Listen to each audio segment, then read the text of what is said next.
జై శ్రీరామ్. రామాయణంలోని యుద్ధకాండని విన్నా చదివినా ఆ శ్రీరాముని ఆశీస్సులతో మీరు చేపట్టిన ఏ కార్యంలోనైనా జయాన్ని పొందుతారు. శ్రీమద్ రామాయణము యుద్ధకాండ 36వ భాగము. మాల్యవంతుడు చెప్పిన మాటలకు రావణుడికి కోపం వచ్చింది. మాల్యవంతునితో ఎంతో కఠినంగా ఇలా అన్నాడు: మాల్యవంత, నీ హితబోధలు నాకు అక్కరలేదు. మీరు శత్రుపక్షము వహించి నాకు హితబోధ చేస్తే అవి నా చెవికి ఎక్కవు. రాముడు కేవలం మానవుడు, రాజ్యము పోగొట్టుకుని అడవులు పట్టి తిరుగుతున్న అభాగ్యుడు. సైన్యము లేక ఎవరూ దొరక్క వానరుల సాయం తీసుకున్నాడు. అటువంటి వాడు నన్ను గెలవగలడా? రామునికి అంత సమర్థత ఉందా? నేను ఎవరు? రాక్షసులకు రాజును, దేవతలను జయించిన వాడను, పరాక్రమవంతులను, దిక్పాలకులను నా పాద దాసులుగా చేసుకున్న మేటిని. నన్ను భీరుడిగా బలహీనుడిగా ఎందుకనుకుంటున్నారు? మాల్యవంత, మీరు రాక్షసుడే, నేను రాక్షసుడనే. ఇరువురము ఒకే జాతికి చెందిన వారము. కానీ మీరు మానవుల పక్షము వహించి నన్ను కించపరుస్తున్నారు. ఇది శత్రువుల మీద పక్షపాతమా, లేక నా మీద అసూయనా, లేక మీరు ఏమి అన్నా నేను ఏమీ అనడం లేదనా? నా మంచితనాన్ని నా చేతగానితనంగా తీసుకుంటున్నారా?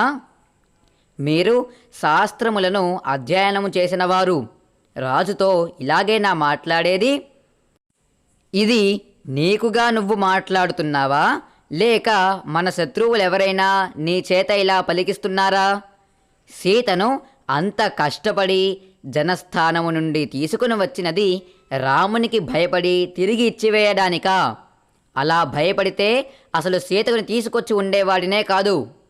మాల్యవంత, యుద్ధము మొదలైన రోజే వానరులు, రామలక్ష్మణులు, సుగ్రీవుడు, వానరవీరులు నా చేతిలో హతమవుతారు.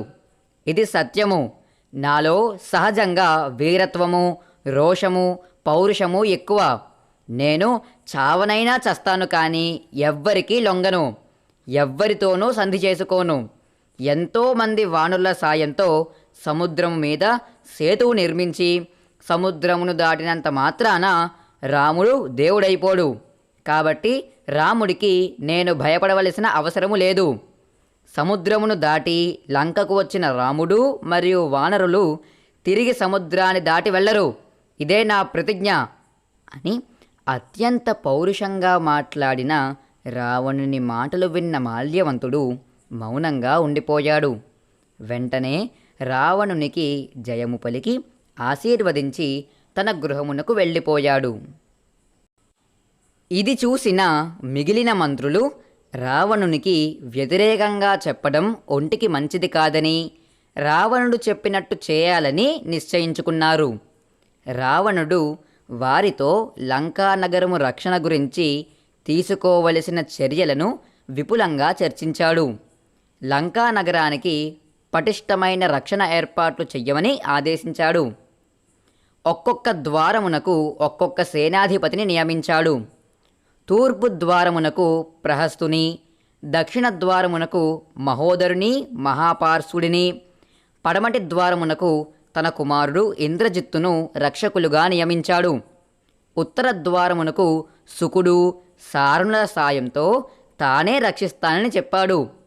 విరూపాక్షుడు అనే సైన్యాధ్యక్షుని తన అపారమైన రాక్షస సేనతో మధ్య భాగంలో నిలిపాడు.